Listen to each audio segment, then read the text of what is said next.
पर मुझ पे कई इल्जामात लगाए गए, लेकिन उसकी भी पूरी इजाजत दी गई कि वो शुरू से आखिर तक पढ़े जाएं। तो सर आप हमारे भी स्पीकर हैं, हम भी सर वोट लेकर आए हैं।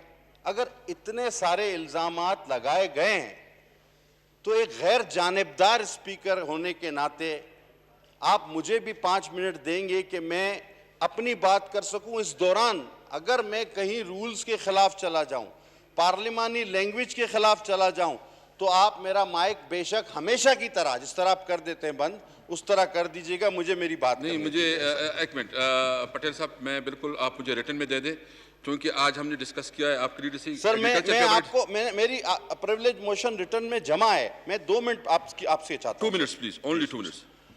सर ये हुकूमत समझ सर, आप हमें 2 मिनट पे ही रखिए सर, हमेशा के लिए, खुदा के वास्ते। ऐसा नहीं, मैंने बहुत अहम इशू आज डिस्कस करना है, सर, हमने अभी डिस्कस किया है। सर इस एक आदमी पर अगर आप नहीं चाहते कि आप एग्रीकल्चर के ऊपर डिस्कशन डिस्कशन नहीं चाहते तो मैं विड्रॉ करूं ना, प्लीज। वो सर मुझे ये समझ में नहीं आ रहा सर कि ये हुकूमत किस तरह चल रही है। और अगर ये सब कुछ इसलिए होता है और ये इल्जामात इसलिए लगते हैं कि मैं इस हुकूमत की नाअहली और नालायकी को बार बार गिनवाता नहीं रहूं, जताता नहीं रहूं, तो ये ख्वाब खरगोश वाली बात है, खाम ख्याली है। मैं कल भी कहता रहा हूं, मैं आज भी कहूंगा और हमेशा कहता रहूंगा, और शुरू में यहां से करूंगा सर कि हम सब इस अल्लाह के 99 नामों के नीचे बैठे हैं। इस असेंबली ने 20 से ज्यादा वजीर आजम आए और चले गए। मुझे कसम खाकर यह ऐवान पूरा बताए कि उन 20-22 वज़ीर आज़म में सबसे ज्यादा अपनी बात से मुकर जाने वाला। नहीं, ये आप अपनी पर्सनल एक्सप्लेनेशन कर रहे हैं कि तकरीर क्या कर रहे हैं? सर मैं अपनी बात तो करने दूं। आप पर्सनल एक्सप्लेनेशन नहीं कर रहे हैं, पर्सनल एक्सप्लेनेशन में नहीं आ रहा। सर पर्सनल एक्सप्लेनेशन में ही आ रहा है सर। नहीं आ रहा जी, प्लीज आप अपनी बात करें। सर इल्जामात लगे वो ठीक है, मैं अपनी बात ना कर सकूं। प्लीज आप जो आपकी एक्सप्लेनेशन है वो करें, मैं इस मौजू पे आगे जाना चाहता हूं, प्लीज। सर सब जुडिश मैटर आप कैसे अलाउ करते हैं सर? सब जुडिश से तो फिर आप भी ना डिस्कस करें तो मैं इसीलिए तो नहीं करना चाह रहा सर, मैं जो और बात कर रहा हूं तो आप नहीं कर रहे। नहीं सर आप मुझे बताएं सर, मैं इस शब्द अल्लाह के नाम के नीचे बैठे हैं ना, इन सारे वज़ीर आज़म में सबसे ज्यादा अपनी बातों से मुकर जाने वाला और यू टर्न लेने वाला वजीर आजम कौन? एक मिनट राजा साहब देखें सर। और सर राजा साहब एक मिनट सर, यहाँ का हवाबाजी का वजीर अभी मैं आता राजा साहब एक मिनट, नहीं एक मिनट, यहाँ के हवाबाजी के वजीर ने। राजा साहब इस तरह ना करें ना, इस तरह ना। सर मुझे बात तो करने दें, मैं सेवान का मेंबर हूं। सियासी तकरीर कर रहे हैं या पर्सनल एक्सप्लेनेशन कर रहे हैं? सर मैं सेवान का मेंबर हूं, मुझे बात करने दें, मैं किसी से नहीं डरता। पर्सनल एक्सप्लेनेशन और है और दूसरी बात है, प्लीज पर्सनल एक्सप्लेनेशन करें। सर आज आपसे इथियोपिया कोरोना का टेस्ट मांग रहा है, आपको इथियोपिया ने कंट्रोल लिस्ट में डाला है। आज सर आपकी कौमी टीम अफगानी एयरलाइन में सफर कर रही है, ये पाकिस्तान की इज्जत आपने कराई है। नहीं, पर्सनल एक्सप्लेनेशन नहीं कर रहा। आज आप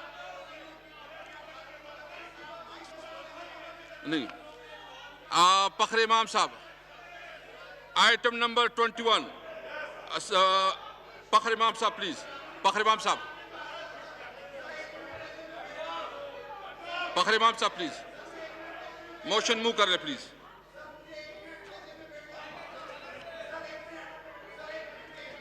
जी पटेल साहब एक मिनट, जस्ट 1 मिनट, 1 मिनट।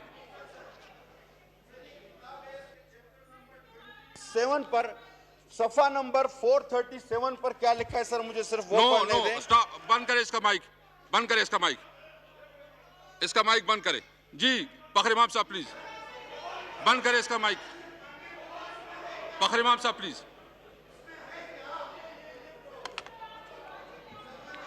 राजा परवेज साहब, राजा साहब ये मुनासिब नहीं है, मैं इसके खिलाफ प्लीज। फखर इमाम साहब प्लीज, फखर इमाम साहब। जनाब स्पीकर पहले मोशन मूव करवा दे जी, मोशन मूव करवा दे, मोशन मूव करवा दे फखर इमाम साहब।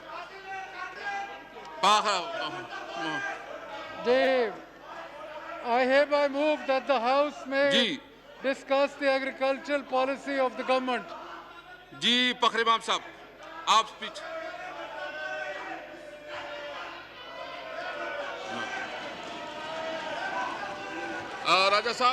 राजा साहब ये एथिक्स के खिलाफ है।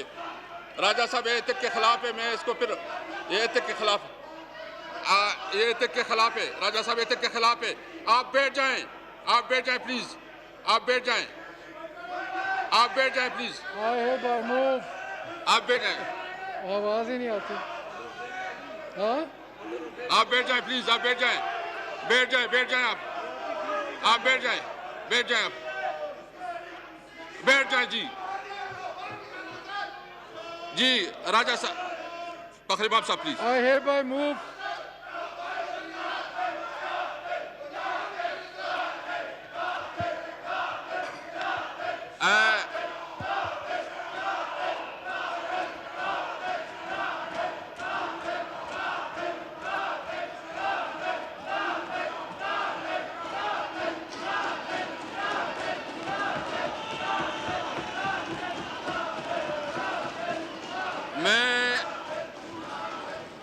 मैं हाउस जी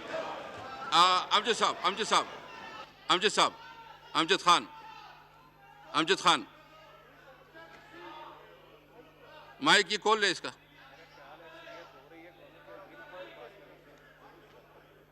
जी बस फखरी इमाम साहब बात शुरू कर लेंगे। फखरी इमाम साहब आप एग्रीकल्चर पे बात शुरू कर ले जी प्लीज।